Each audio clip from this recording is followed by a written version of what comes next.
Hello, everyone. We're back for another episode. And this week I have with me Mary Wagstaff. She helps high achieving women release alcohol as the next natural phase in their evolution through her private coaching program, through her podcast, through her courses, and of course, her community. She uses a feminine empowered approach to sobriety so her clients can learn to do what they think alcohol is doing for them on their own, but better. Her mission is to normalize addiction and negative emotion as a natural part of journey of remembering your divinity. And she lives on a flower farm in Oregon where she gathers women to experience big pleasure out of the little things in life. So Mary, welcome. And we're super excited to have you. I'm so excited to be here. And I love that bio. I was like, oh, I wrote that. That sounds so good. You did write that. You wrote that and you shared it with me and you were like, here it is. I love it. Thank you. Thanks for having me. I really appreciate it. And I love what you're doing. There's a podcast that I have saved that I'm ready to listen to. It was the woman that's the betrayal trauma Yeah. and yeah, family addiction. It's just so good as a resource for people. So thank you. Thank you. Thank you. Yep. And look, today I'm excited to dive into our topic. So, getting started, give everybody just kind of a background. What got you to doing sobriety? Tell us a little bit of your story. Share what Yeah. you want to share. Don't share what you don't want to share.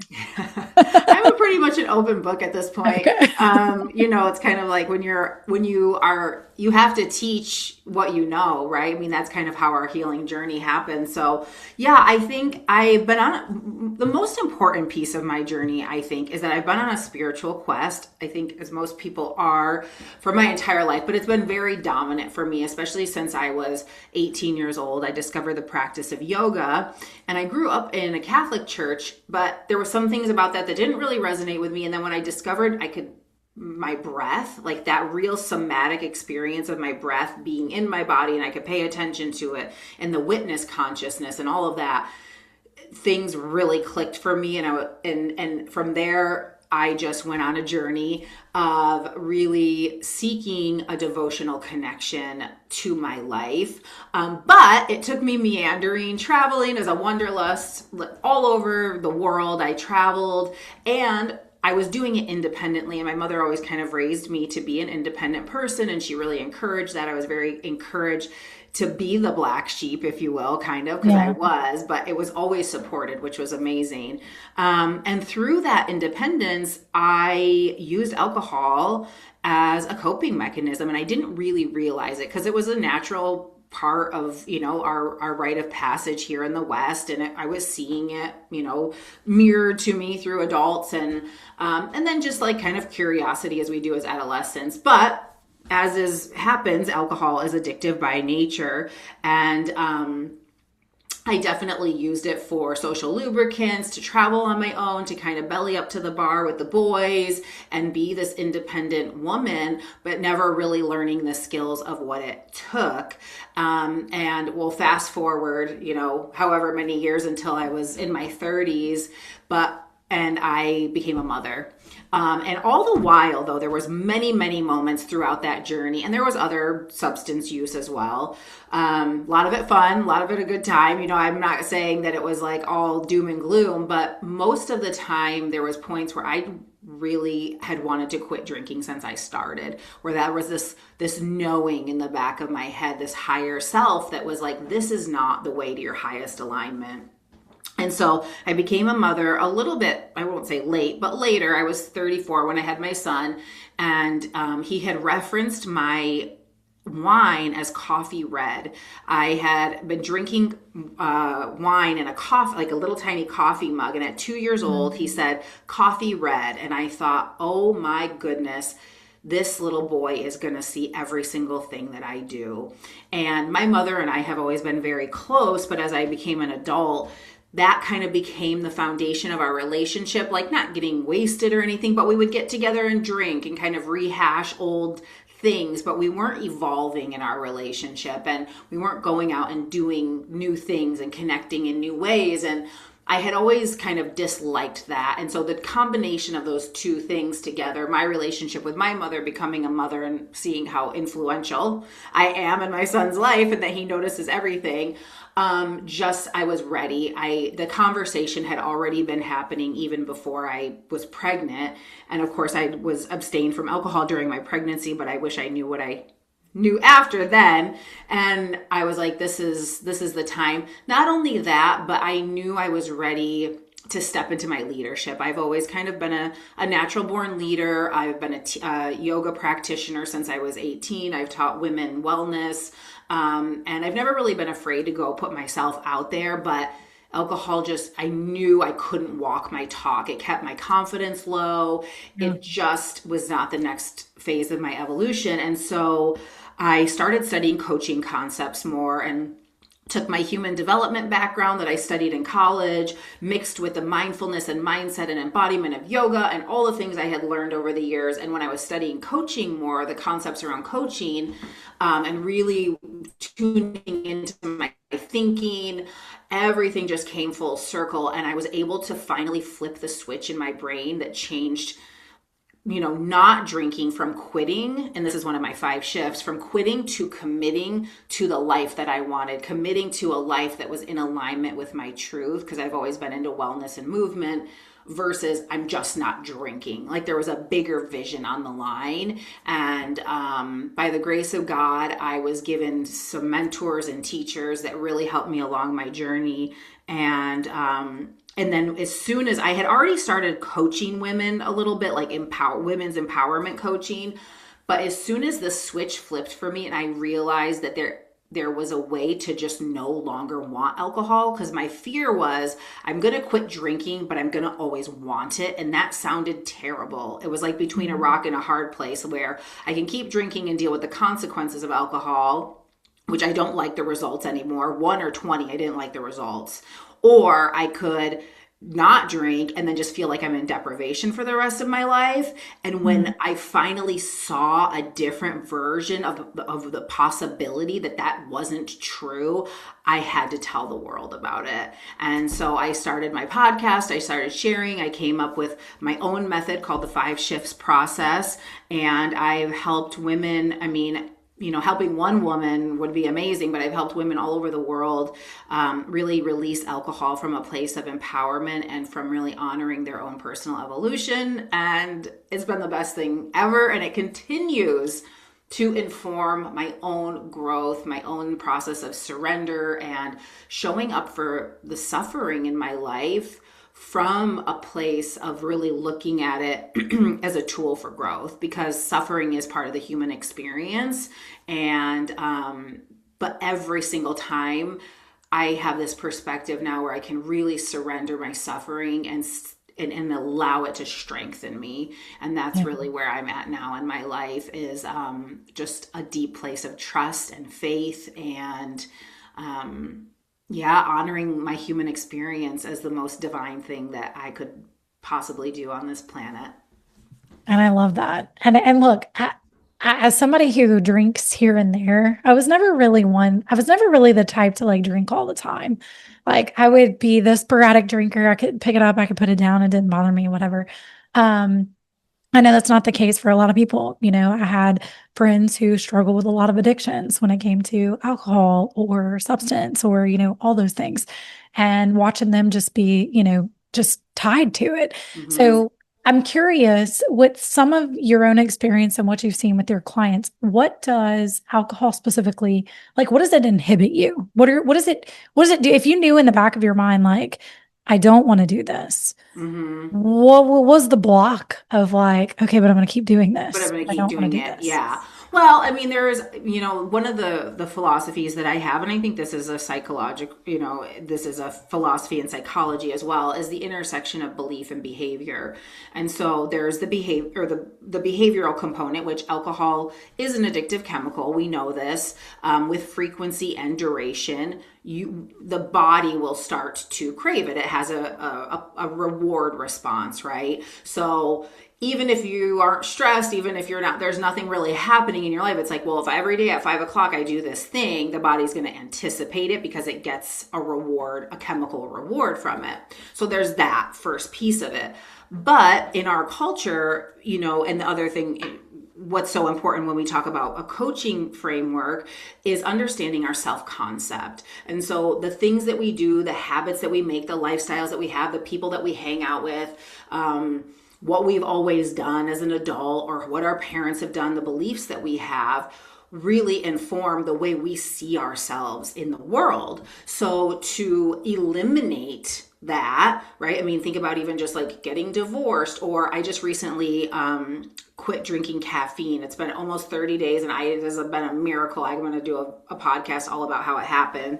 And,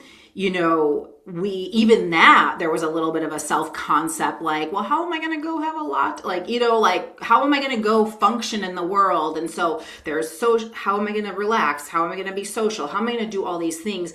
There's a million objections that will come into someone's brain for why it's not possible for them to quit, because they've completely, their life in some shape or form is still interwoven into it, even if they're not daily drinkers, even if, maybe a couple times a week. And even if they're not drinking to excess, even if I have some feelings about moderation and what that actually means. But, if it's on their mind and they're thinking about it, then moderation isn't really happening. If we have to consciously think about something, I believe we're not really moderating it. It's still taking up space in our brain enough for it to have to be a decision that we consciously choose to not do. And already at this point for me, 30 days later, I'm no longer having to think about caffeine, and it's amazing. And I'm so glad to just have it out of my brain so I can take that space for something new. So I think it's two things. But I do believe that the belief part of it, the self-concept, all of the ways that what we've made it mean about us is the bigger piece. And so what my job is as a coach is for us to very compassionately and slowly and with a lot of tender care, we look at those beliefs, we examine whether or not they're true, and we find what our real intention is in that moment where a drink would happen. Because typically it's not just that. The intention is, I want to relax, I want to celebrate, I want to do this, I want to do that. So my job is to help someone plan a new mindset framework where they can go out, and this isn't just a mantra or an affirmation, this is an actual thing they believe. So say you're going, for example, if you're going to a birthday party and everyone's going to be drinking and you decide, I'm not going to drink ahead of time, we would go in with the thought, this isn't about me. The heartfelt intention I have is to go celebrate with the birthday girl. So I'm there and I'm going to take all my focus and not focus on me not drinking, which is going to create deprivation. I'm going to focus on why I'm actually doing this thing in the first place. Yeah. And so when we do that, we generate evidence that, oh, wow, when I focus on something different and fill my heart with my real intentions for even being here, now I'm getting real pleasure, real joy, real oxytocin. So we start to build the chemical pathways and we repattern that connection that usually goes from, celebration to alcohol to reward. We repattern that as something new, and then we generate evidence over and over again. So I don't really believe in counting days as much. It is fun and it is a celebration of a milestone, but it's really one circumstance of really blowing your mind at what's possible from a conscious choice and looking at it and examining it is worth more than 100 days sober, in my opinion, where people are like, oh my gosh, I didn't think I could have that experience without alcohol. And then we're talking about it. We're bringing it to the forefront of the conversation and all the beliefs that it disproved. And so that's really my job is to look at the beliefs, and that is what inhibits us and it stops us. And then, early on, there is discomfort too. There's resistance, right? Like when you say no to something you desire, we've all been there with food, with cookies, with whatever. we experience resistance. And so that's the other big piece of my work too, is help women experience embodiment in a way that feels safe, in a way that helps them feel like they're connected to their bodies, that they can enjoy the pleasure of just relaxing and softening into their own presence, and that sensations aren't anything to fear, but they're actually messages and tools of our own Yeah. innate feminine wisdom. Yeah. You brought up a good point even earlier whenever you said that stress, you're already thinking about stress. Well, if I activate stress in my body, then I'm going to want this drink. It's Right. no different than when I teach clients, whenever we go to the gym and they're like, yeah, that helps me take the stress off my life. And it's like, the gym should never be a place. And that's what I would teach clients. The gym is never a place to turn around and say, oh, I'm de-stressing. I'm Right. taking stress off, because you're always going to find stress prior to going in. So it's going to either, activate more cortisol, which can actually reduce your ability to build muscle Yeah. or, lean up or anything like that. You're doing the opposite. And not only that, the gym is not a safe space. It's not a frustration space. Right. Yeah. And I mean, I probably, who knows, maybe it was leading to my injury yesterday. But it's like if your body's in a state of stress and holding tension, Yeah. that's probably not a good place to be lifting heavy weights, right? Well, sometimes injuries can happen, we're Yeah. not saying that's what happened to you. We're not Yeah, saying that. yeah, no, I know. But yeah, absolutely. And it's so interesting. And this is why coaching is so powerful, because we talk about what some people just think is mundane. It's like, oh, I just had this thought. Oh, I just did that. And it's like the brain is very tricky. The brain doesn't like change because it has to use Yeah. more energy. So the brain avoids pain, looks for pleasure, and avoids change to conserve energy. And so we have to look for that. I hate to call it like self sabotage, but the body becomes used to stress. The body becomes used to, if for lack of a better term, like creating drama. We all say we want peace in our lives, but once we have it, we kind of don't know what to do. And a lot of Yeah. women I've experienced don't actually feel safe relaxing. They Yeah. don't know what to do. So women use alcohol. It's like, okay, I can cook dinner, fold the laundry, decompress all at the same time. And what I call this is the party of one, where like you're having a drink, everything else is still happening, but you're having this little time in your life and you're still functioning. You're still doing all the things as a mom you're supposed to do.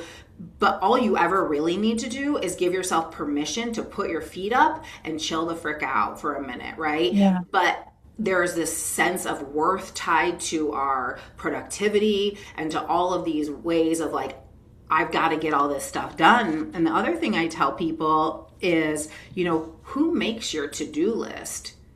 You do. And so it's completely unsolicited, and throw that shit in the garbage as far as I'm concerned. Like throw your to-do list away and start, and this is like something that happens, I think, when women start to enter into perimenopause, is this is when this idea starts to bubble up that, wow, alcohol is not giving me the results that are actually doing the thing that I want them to do. And it has to be a real big permission slip from you to say, it doesn't matter. I don't need to make excuses for why. All I know is I don't like the results that I'm getting. And like I said, I don't care if it's 1 or 20. This is just not working for the woman I'm becoming, Yeah. the woman I want to be, the life that I want, my values, my health.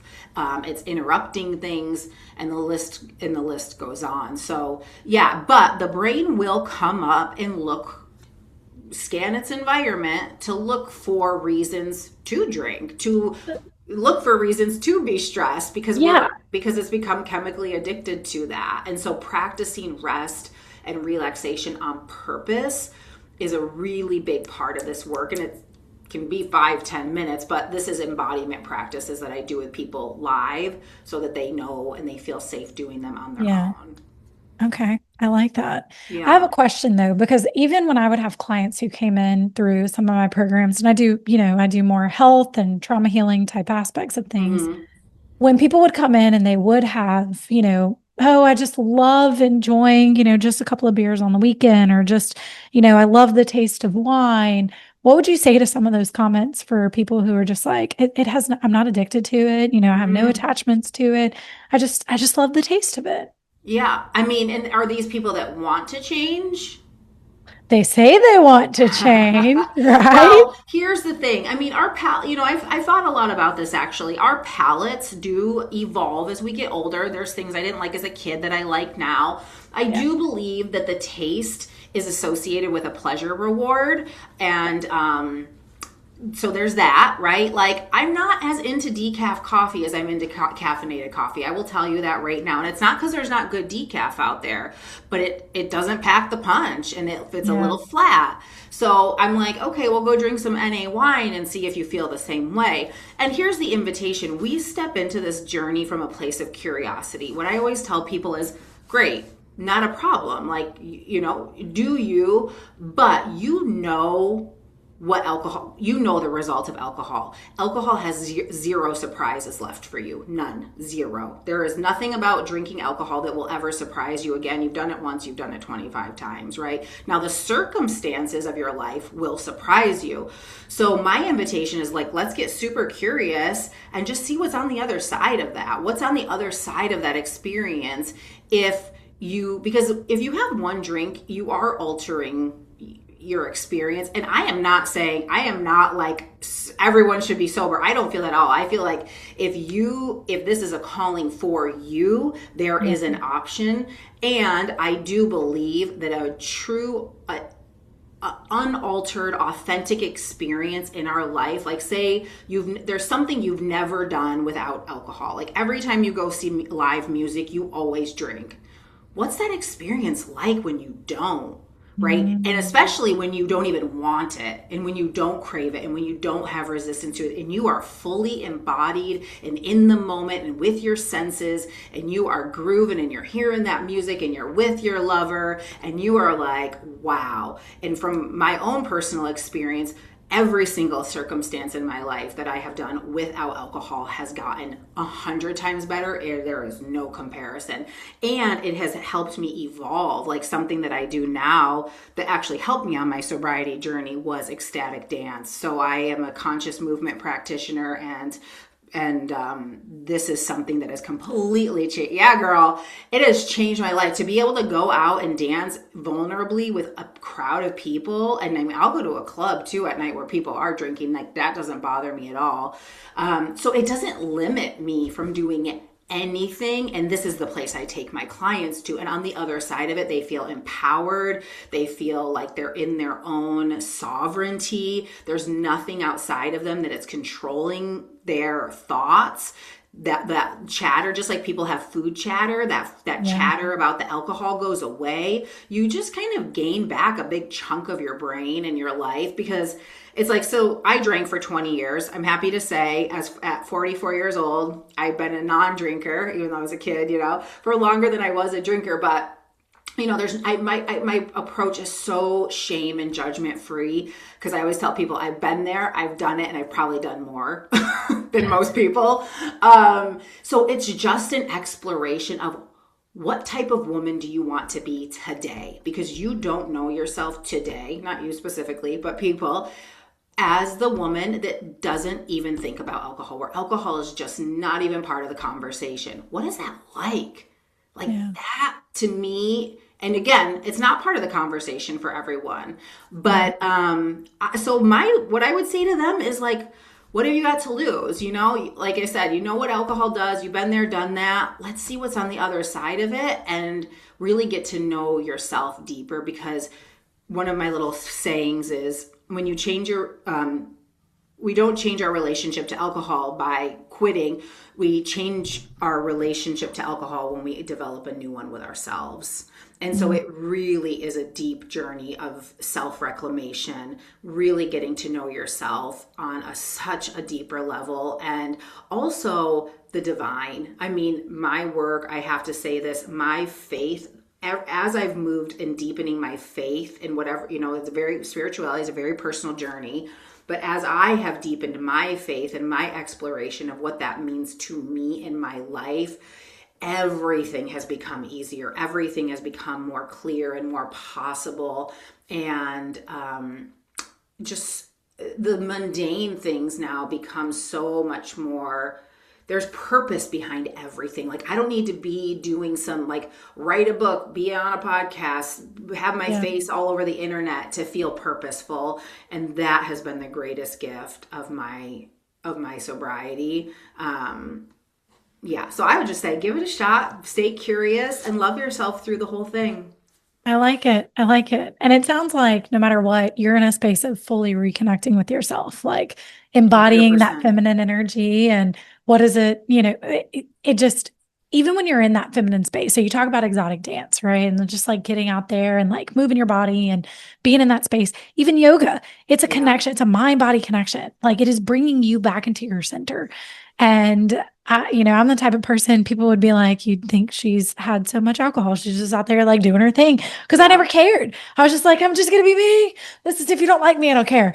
That's just Yes. how I am. And I love the fact that you bring that into the table with your clients too. It's just, it's a permission slip It is. to Yeah. just be you outside of having everything else. And, they say they have that saying of like, too much of a good thing can be a bad thing. And, even in moderation, I've seen it for other people as well. So let's go through some of your shifts or your pillars that you work with your clients, because you mentioned a couple earlier. So dive us into like a client's coming to you, what's some of the experience that they're going to have working with you, and what's going to be the trajectory of their journey. Yeah, absolutely. Well, of course we start where they're at and we look at not every circumstance is challenging for people, right? Some people have no problem not drinking at home. Some people can't imagine going out, and not drinking. And so we always start with embodiment. We always start with just connecting to the body and what do sensations feel like in your body? Because as human beings, we are never not going to have emotions. All right. Emotions are what make us human. That's what distinguishes us from other species on the planet. And so I equate urges or desire to drink with emotions. And the desire to drink is always linked with an emotion, whether it's good, bad, or, happy, mad, sad, it doesn't matter. It's always linked to an emotion. That's usually the initial trigger for it. So we have to be able to experience that and just witness it from a neutral place in the body. So that's always where I start. And it's usually the place that people want to kind of skip over. And what I let people know is a few times really sitting and just witnessing your experience of being frustrated, having an urge. I mean, if you're a mom, we've all had to do it where you're like, I want to freak out right now, and I'm going to take a step back and breathe and just let this wash over. Yeah. Yeah. It's that moment And of like, mommy needs a pause. Pause. Pause. That's what I tell my yes. kids. Pause. Yeah. Pause. And we go even deeper, and there's a practice that I have called creating an identity for emotion, where we go in and we really have a new conversation with not only your thinking but your emotions, and we really get to learn that embodied wisdom. Like, what is my body telling me? I just heard this beautiful woman say, the body will often scream what the heart isn't willing to even whisper. Ooh. So sometimes we're afraid of the truth. We're afraid to hear the truth, but the body is like my body yesterday at the gym was like, no, no, no, no. And I had been hearing this little whisper of like, I think I need to just take a step back from my training right now. And I didn't listen. And there we are. Right. Really? So so it's really, I always say it's refining your intuition, because women have such powerful intuition. I mean, we all do, but Yeah. women's intuition is just, it's magic. I mean, it is knowing beyond logic. It's like stuff we've never even been taught, but we just know.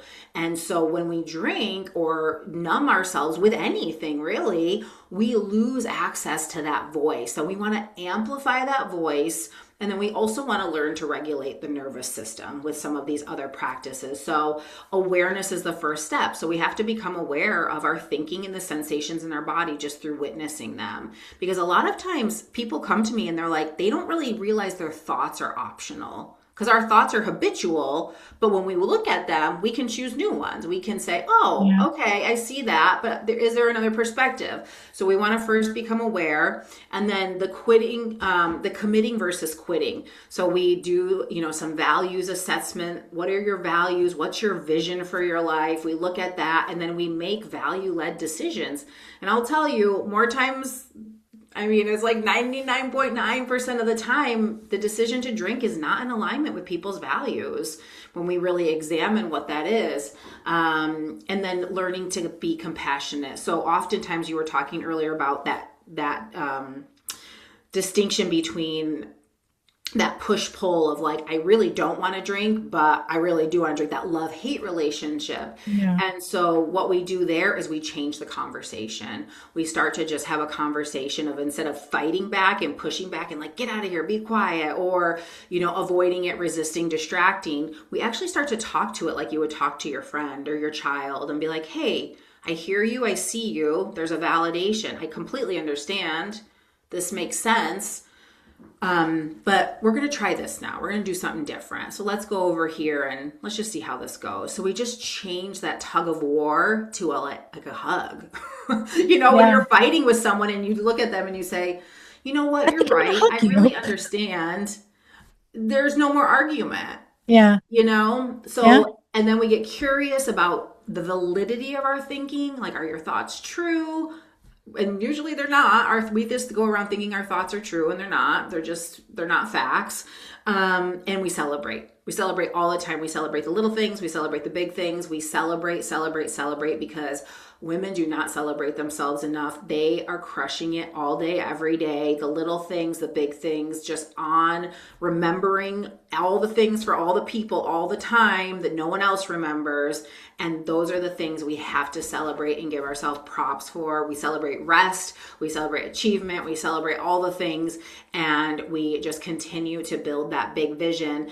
And the other thing that I do with women too, as I do holistic wellness and health coaching, so it's not isolated. Alcohol is not an isolated subject. So we're looking at the other areas of our life that may be lacking, that we want to also, that might be easy to build that place up, because oftentimes we're filling a hole, we're filling a void in our life with alcohol. And so we want to use ourselves to fill that, find wholeness to fill the hole, but we also want to look at the other areas of our life where we're not satisfied. And one of the things, I'll just say this briefly, as women, what I've found, because in this modern world, women are doing all the things, they're working, they're also doing all the householding, is that there hasn't been a space for the feminine to receive the gifts of being a feminine. And when the feminine is in fight or flight and she's over functioning, she cannot be a creative force. And so alcohol has been used, and this is my theory and my philosophy, why women's alcohol consumption has increased so much, and alcohol is actually killing more women than it does men now. And that's a very scary statistic. And so my philosophy is that women are using alcohol as an inverted truth to tap into their feminine, to be more playful, to be more sexy, to relax, it's like this permission field that has been granted by society, but it's actually killing us. And so I can agree with that. Yeah. I don't mean to cut you off, but no, cut me off, girl. I'll talk all day. Because I'm nodding with you in this and I'm agreeing. There are moments where I look back at the times that I did drink and when I would just let myself go and I'm like, oh my God, I'm so free. Like it felt like freedom. Yeah. And I think I 100% agree with you on that, because there's, some clients who confide in me in the same things. It brings that sense of freedom. It just like opens up this door that nobody else allowed the door to be open, like there's no access to it. Yes. It had to be shut. It had to be closed. I can't act like that. I got to act this way. And I think also, and this is a whole nother topic, and this is just my opinion, certain beliefs and how you grew up, or, even certain church stances and how they feel about certain things, that plays a role into, is this, are we going to demonize alcohol? Are we going to look at it this way or whatever? But it also looks at it as, is there a door that's shut? Like, it's, instead of the door is open, we're shutting this door. So we're not giving Yes. ourselves permission to be in that space of what is freedom? What is freedom? Yeah. Yeah. And that's really what I hope to. I mean, I feel like when we can step into an unaltered, fully embodied, authentic experience without feeling like something about us needs to change, that's freedom. And then we get to look at the parts of us too that, we want to maybe bring more into alignment with who we want to be, as women in the world too. And so my invitation and my philosophy is no, it's not the same. It's different because you're fully experiencing your experience, but you can have all of that and more. You just have to practice. You just have to Yep. practice being in your body and get Yep. used to it and feel safe enough to do it. And women innately in this world are not safe. I mean, Yep. it's like we go out into the world and we are at a threat. We are threatened just by the nature of, and I mean, I love men, don't get me wrong, but by our male counterparts, women Yeah. historically have been threatened. And so to like alcohol, again, yeah, has been that permission field to let loose, which actually puts us even in more danger Yeah. oftentimes. We know this. Well, because we're not alert, Yeah, we're not exactly. consciously aware of what's going on. And I mean, I have a rule. I don't drink in front of my kids at all because Hmm. my biggest thing is awareness. Like Right. need to be aware. And that's a rule that I honor. That is a rule that I state. Now, I Yeah. don't drink often as it is anyway. Like we're talking maybe once in a quarter. Yes. And And to me, that's like real. I mean, I don't demonize alcohol, and I don't make rules for anyone. These are, I have opinions, but I really, I'm as a coach, I'm here to help be an ally to my clients for what they yeah, want for yeah, themselves. And if they want to try to explore moderation, I don't coach on moderation because I think it takes up so much space in your brain. But whatever they want, I'm here to yeah, support you along the way and help you investigate that. But yeah, I always say, yeah, if you're drinking like once a quarter, like randomly, you just don't think about it, it's just not on the table for you. That to me is moderation. Moderation isn't just one drink a night. That's not moderation to me, in my yeah, opinion. yeah, yeah, yeah, Because it's like you just have to ask yourself, if I say no, is there resistance? And is it taking up more space in my brain than I want? yeah. And that's really where I want to help people. I want to help people if they're just not getting the results they want from any area of their life. And wellness isn't the absence of a challenge. So we want to look at possibility, a spectrum of possibility, as your wellness, is a 360 experience. And there's Yeah. all these areas of your life. Alcohol to me is really just a symptom of something else. We put you at the center of change, and we look at everything. It is, yes, we're mostly coaching on sobriety, but it is not exclusive because it is literally interwoven into every single area of your Yeah. life, whether or not you think so. you know And I think most of it goes back to that freedom space. Are you yeah. giving yourself permission to be in your feminine? Are you giving Yeah. yourself permission to just be you? And I think I go back to, what you said about, not all men are evil. Okay. We're not going to say Yeah. that. But there are some relationships, and I find this with a lot of my clients too. There's relationships that they don't have that freedom. Women come Right. to me, I don't have that freedom. I don't Yeah. have that space. Whether they've been through abuse, they've been through certain other situations in their life, Yeah. it's a search for freedom. It is And a search alcohol for just it freedom. it relaxes them to that point. So then they crave more of that openness. And I love that you said practice. One of the biggest things that I do in the trauma healing side with my clients, it's all about practice. Yes. It is not about perfection. Practice does not equal perfection. Practice equals progression. That is Yeah, I love it. And you're that. just progressing to a space of better and better and better. I never want to be perfect at something. At that point, I'd be begging to mess up.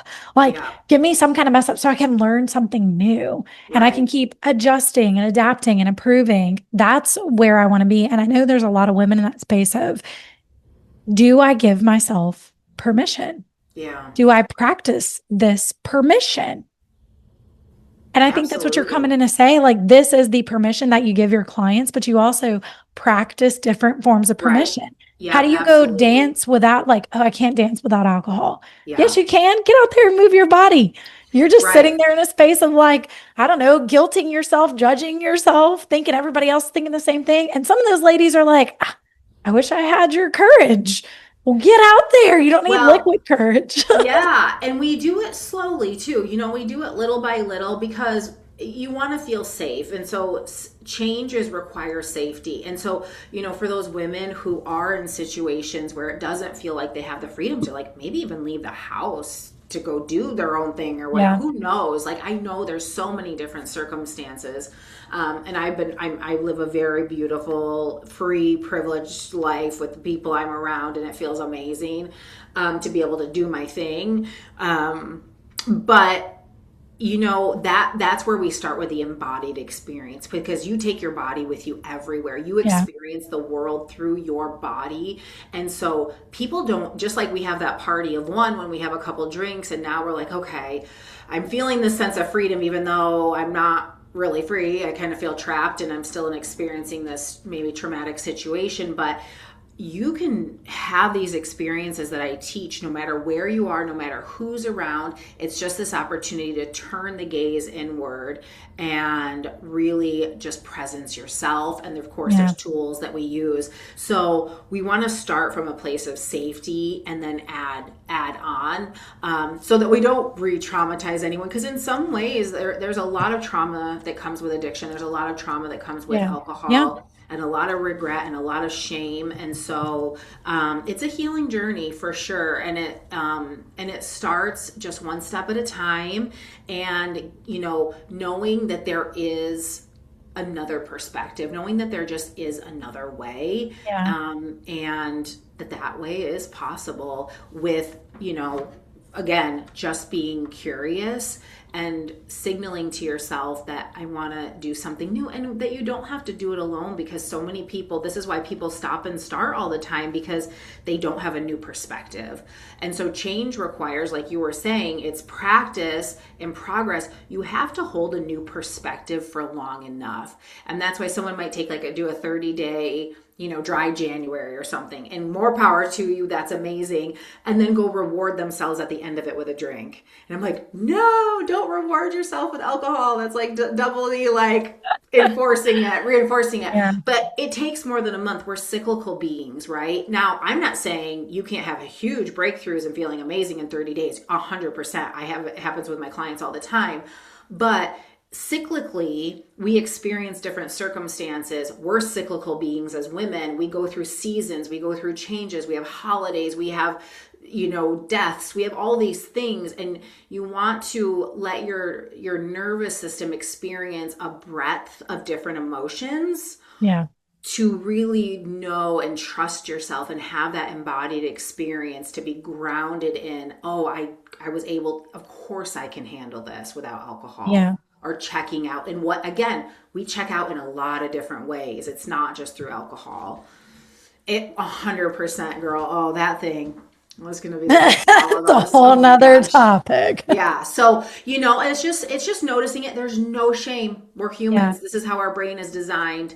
It's designed to learn. It's designed to respond to reward. It makes sense. And alcohol is, is advertised. It's socially acceptable. It's encouraged. It's a rite of passage in our culture. And so Yeah. I always look at my work with my clients as the rite of passage that they never had. And it's a self-initiation process, right? It's a self-initiation into the next phase of your life of who do I want to be at this stage, and really claiming that for themselves. And the impact is unbelievable. Talk about spouses. I mean, I can tell you, I don't know what the percentage is, but it's at least 80% of spouses. And these women are doing this on their own. They're not making their husbands change. It's not a partner thing. It's none of that. More times than not, the spouse will end up drinking less, if not quitting drinking too, just through observation. That's how powerful women are. Yeah. That's how Well, it's powerful the women power. are. It's power. It's called the power of influence. When Yeah. you're around somebody so much, think about it. You're the combination of the five people you hang out with. Power of influence is a big thing. So who you hang out with is who you Right. become. My grandmother Yes. used to tell me all the time, tell me who your friends are and I'll tell you who you are. And I hated that. Yes. I hated that because I'm like, you're Wow. always going to find something wrong in somebody. Yeah. But being older and where I am today, I'm like, oh, I get it. Because there's some people I'm like, Totally. why are you in my circle? Like, Yeah. I don't think you belong here. Yeah, absolutely. Yeah. And I Yeah. tell people that, it's like, and the AA model has so many beautiful benefits to it, but just doesn't resonate with everyone. And it's evolving. But one of the things I always say is change your people, change your places. And, I tell people that's going to happen naturally. You don't even need to worry about that. Like the people, it's going to sort itself out because the people that aren't resonating with who you are anymore, it's going to slowly, They're gonna fall off too. yeah, they're Yeah. gonna fall off. You just become a different version of yourself, and you just don't mesh anymore. So, yeah, I wouldn't say go hang out at dive bars, at night, and like if you're trying to quit drinking, but Yeah. Yeah. You probably want to surround yourself with a different with some perspective and positivity, environment. yeah. Go try to do some new stuff that doesn't involve alcohol, of course, but I'm Yeah. like, that happens. Your life just goes. I mean, Yeah. here I am. This is all a testament to my sobriety, my confidence, my ability to step into my entrepreneurial journey, my ability to continue to invite people into my space, step out into a brand new community and share. And like, it just keeps going on and on. Like you said, like I'm willing to fail. I'm willing to put myself out there and fail because that's not really, it's not really failure if you're trying because I'm Yeah. learning. Yeah. And It's a learning experience. That's all we're yeah, doing here. Yeah. yeah. So I love that's that. the scoop, girl. I love it. Thank you. Thank you for sharing this. So real quick before we sign off, tell everybody where they can find you, any resources that you have available, different things like that. We're going to post all of Yeah. it below, in the description, but go ahead, Yeah, shine your light. absolutely. So we were talking about permission, and I actually have a free mini training called the Permission Protocol. It's 5 days. It's 5 small videos that you can watch every day, and there's some other little goodies in there. I think there's a meditation in there, an embodiment practice. My website is marywagstaffcoach.com. You can get a link to my podcast on there, which is over 4 years of amazing podcast content that will help you on your journey. And I also offer a free clarity call with people who are interested in taking this journey or maybe taking a step further. But just go to my website. Everything's on there. I took a little break from socials. Like I'm in there a little bit, but it's mostly through the podcast and then through connecting with me. And if you're in the Columbia River Gorge in Oregon, I'm here. Hit me up. What maybe one day we'll grab some, I would say coffee, never mind. We'll grab some Yeah, water I can have together. I'm drinking decaf, and actually, it's not as bad as I thought it was going to be. So, Maybe we could switch to tea. We could yeah, have tea then. exactly. We can have tea. We can have tea time.